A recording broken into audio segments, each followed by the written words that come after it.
Hello, I'm Kazu. Today I'm gonna interview with Miss Elizabeth. So first, thank you so much for taking the time to do this interview today. Thank you. Miss Elizabeth is also a teacher at FeliTalk, the online English school that often films Ukraine videos and has appeared on Samu Life Frag channel before. This time, Miss Elizabeth has something she wanna tell us through Samu Life Frag channel, so we're gonna interview Ari. Well, hello, my name is Elizabeth. I'm 20 years old. I live in Ukraine since birth. I spend most of my time in here. I really love my country, despite of some issues we might have. The worst thing that happened is right now, Ukraine is pretty much popular, but it's popular not for its beautiful views or great people.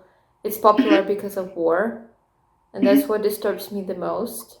That's why I'm here today to tell about what is happening, to spread the awareness and ask for help, I would say. Thanks for introducing yourself. So first, where do you live now? Right now, I'm located in Dnipro. I had few chances to evacuate abroad, but I decided to stay in my homeland for as long as possible. There is some chance that something bad will happen, so maybe I will go further on west. So please tell us how you have evacuated to Dnipro. More detail, please. I'm actually staying in Dnipro the whole time the war. We have a lot of refugees though. If you go on the streets, you can see thousands of cars that are being shot, thousands of cars with placards saying kids, because they wanted to protect themselves. But when they put the kids sign on a car, usually they get shot more, because the main target of Russians is civilian people. They're focused on killing civilians, children and women, because they want to make us more scared. But they won't do this, because nevertheless we're stronger than them. Where your family staying? I am staying with my family. We're all together. All my friends and family right now are in Dnipro because they don't want to go anywhere further. And I know even if I will have to evacuate abroad, my family will stay here because that's where they belong and they don't want to go anywhere. At the same time, it's not really easy to adapt yourself to new things, new places. They have job right now because in Dnipro, some companies are still working. We are trying to hold the economics this way because our economical situation also goes down because of war. So right now we're trying to hold into Dnipro and continue working to provide normal future for our country when this all ends.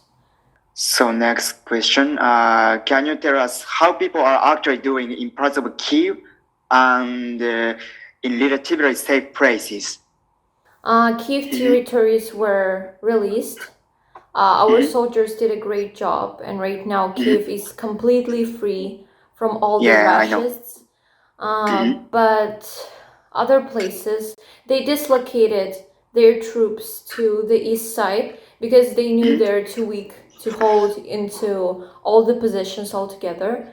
That's why they moved their troops, and Kyiv was finally released from them, not without help of our people. But for example, Mariupol, it's the hardest place right now because it was occupied since the very beginning of the war. They were released because there are some green corridors, but the problem with green corridors is that Russians provide those green corridors. That, for example, tomorrow at 10 a.m. you could go on a green corridor and leave Mariupol. That's what our people do, but at the same time they start to shoot. So they do this on purpose. They purposely make those green corridors to kill civilians. That's why it's pretty dangerous to get out of there. So corridors is not safe yet.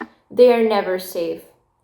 There were no normal green corridors, even if they're provided by Red Cross, which is international organization. They're still shooting. So you say you live in Dnipro. So please tell us about around where you live. Dnipro is a great city. Of course, there are some downsides, I would say, like in any city. Some people say that Dnipro is one of the most unsafe places to be because we have different people, they have different minds. But I've never seen better people than Ukrainians in my whole life. And you know, when you go out on the streets, if you ask for help, people will help. And right now we are as united as we never been to help refugees. From the first day of war, there were a lot of refugees that are still flowing to Dnipro. And we're helping in any way. We took everything that we have in our house, which is like available, some clothes, pillows, some pillowcases and other stuff that people need to sleep, eat, to get dressed. We took everything. There was a pile of clothes, pile of things that others need.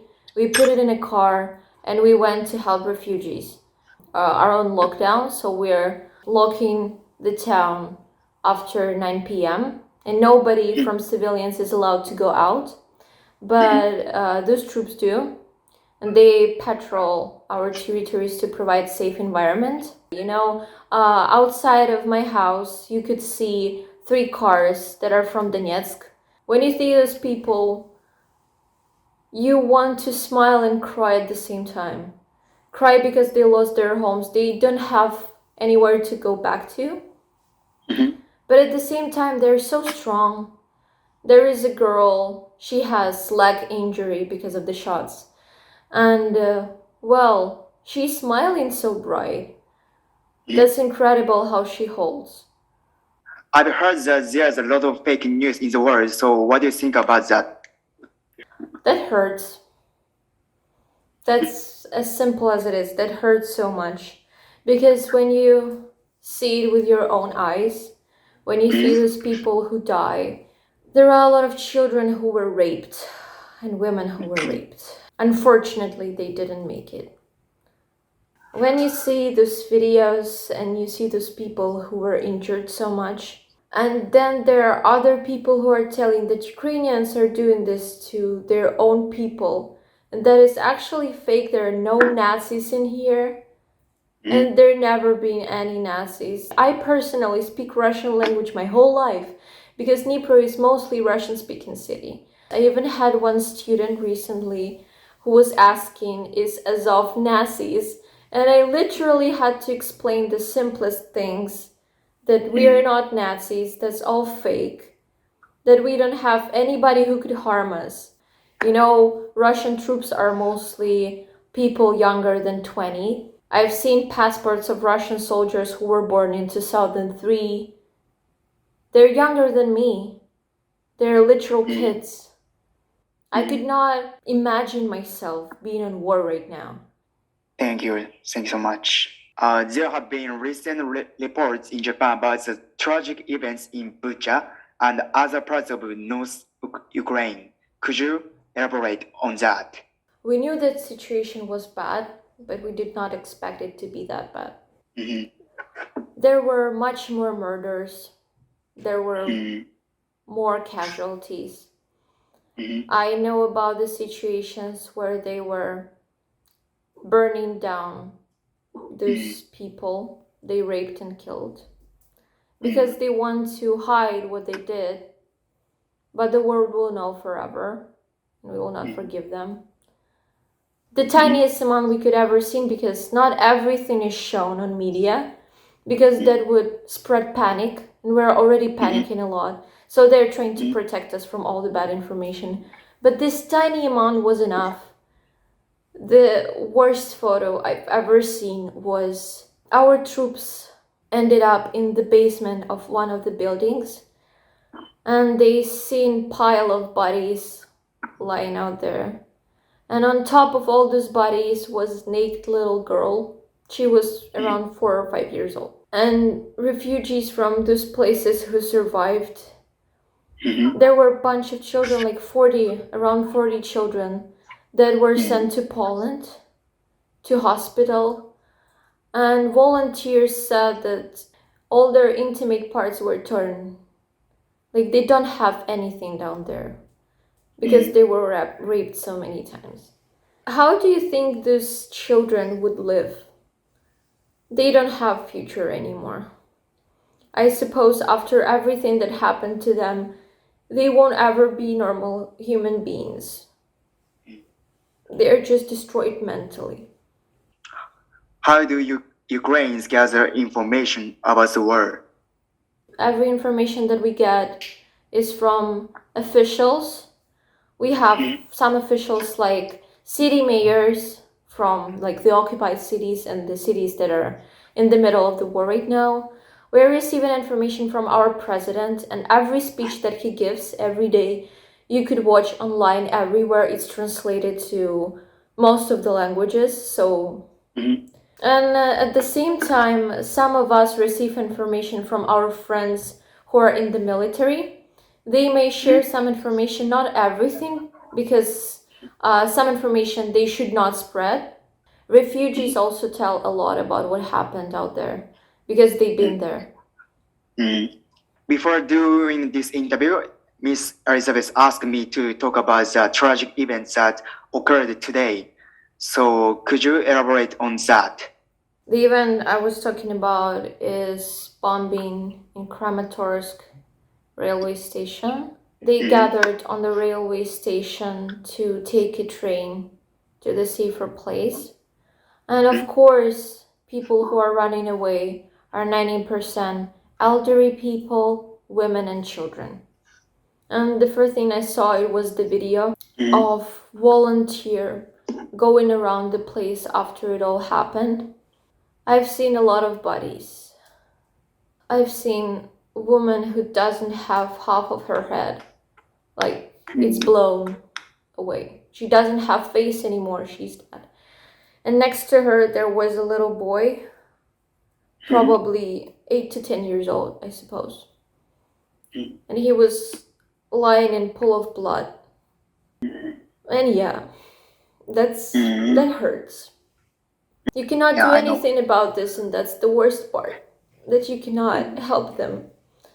And even though our troops are trying, those casualties will never be safe anymore. They're lost, and all those children, they're dead. They never had a life. So that's the worst part.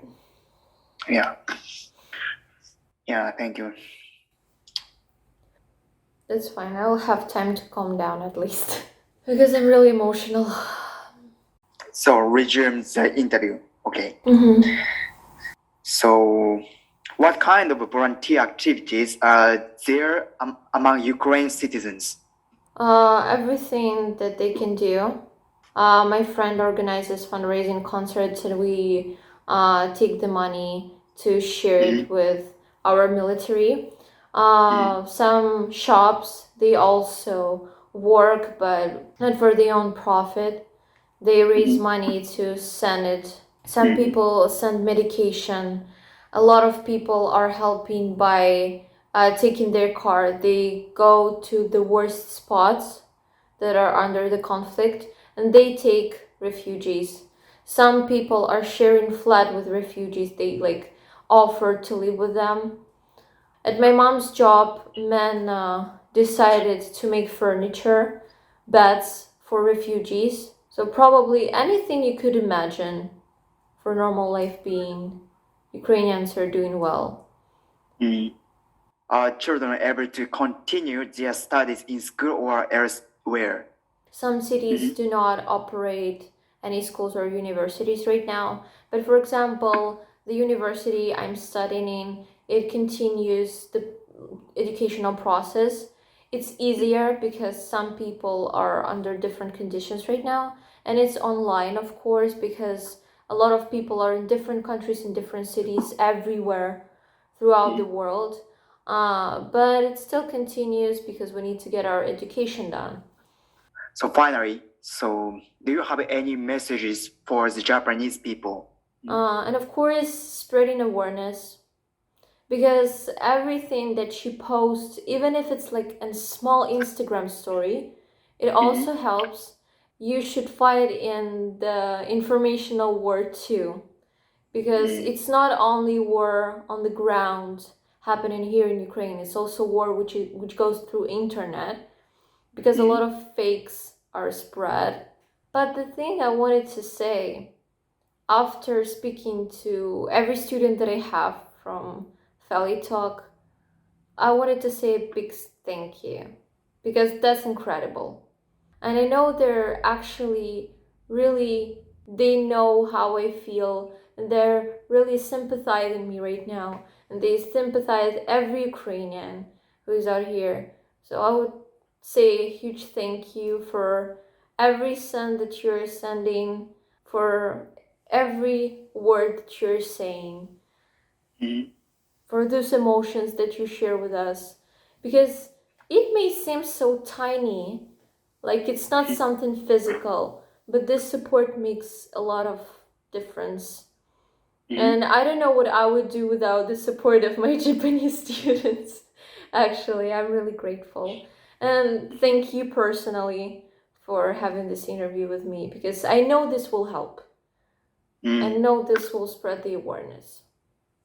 Okay, so thank you so much for taking the time to do this interview today under such difficult circumstances. So we Japanese wanna do everything we can for Ukraine from Japan. So it was nice to meet you. Take care. Thank you so much. It was nice to meet you too. Слава Україні! So our interview is over.